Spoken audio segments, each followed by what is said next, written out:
How long do most car manufacturers keep a model in production? Well, if they're American or Japanese, between 5 and 7 years. Obviously, some manufacturers keep things going longer. The Mini's been going 40 years and the Beetle 50 years. But how come the Maestro is still being built 20 years on? Well, the answer, believe it or not, lies in Bulgaria.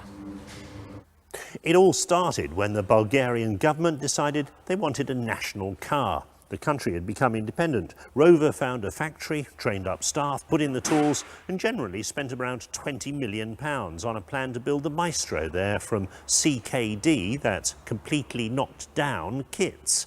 But at the 11th hour, things went wrong. The Bulgarians signed a deal with Skoda. There were dark stories of bribery and corruption, and Rover pulled out. And that left a large number of kits lying around, just waiting for someone to assemble. So, Ian, how come you're screwing Maestro kits together here in Ledbury? Well, we bought the kits from Rover in 1997, May 97, and converted them from left-hand drive to right-hand drive. We've been selling them to the public ever since.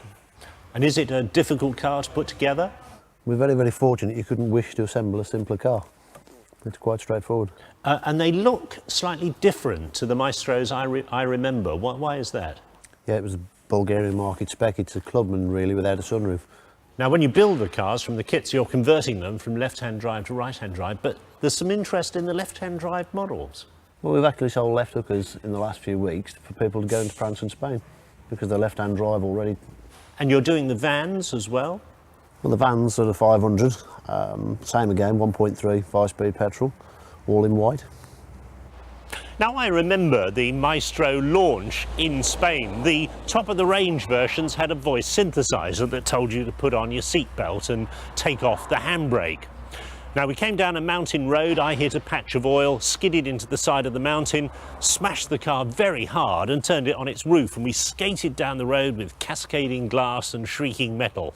Came to rest, hanging in our seatbelts. There was a little silence and a voice said, "Low oil pressure." Let's hope it doesn't happen for the reunion of the Maestro.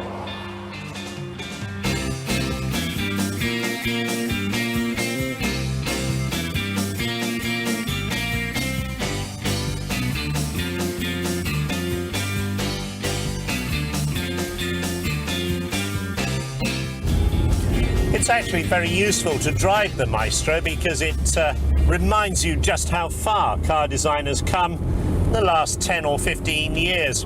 When the Maestro was launched, I thought it was very underrated. It got an image as an old man's car. I used to see them smoking pipes with hats on in front of you at a stolid 45 miles an hour, no faster. But in fact, there was some very quick Maestro variants. I remember the MG Maestro Turbo that was a real road burner, a lot quicker than a Golf GTI 16 valve, for instance, but somehow never quite had the same image.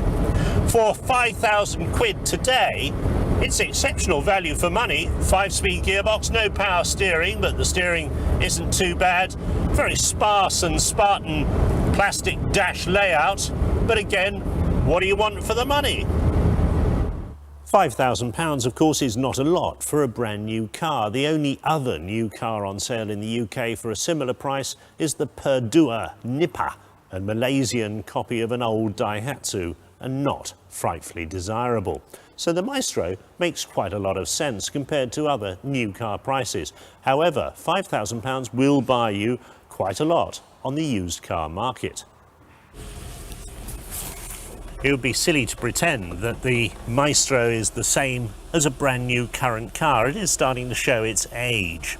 And for £5,000, you could buy a pretty good second-hand car instead. Nevertheless, it is brand new. A lot of people in this country did buy Maestros first time round, and it could be coming up for retirement. You might think that a truly British car like this, and let's face it, there aren't many of them, would be the one to see you out.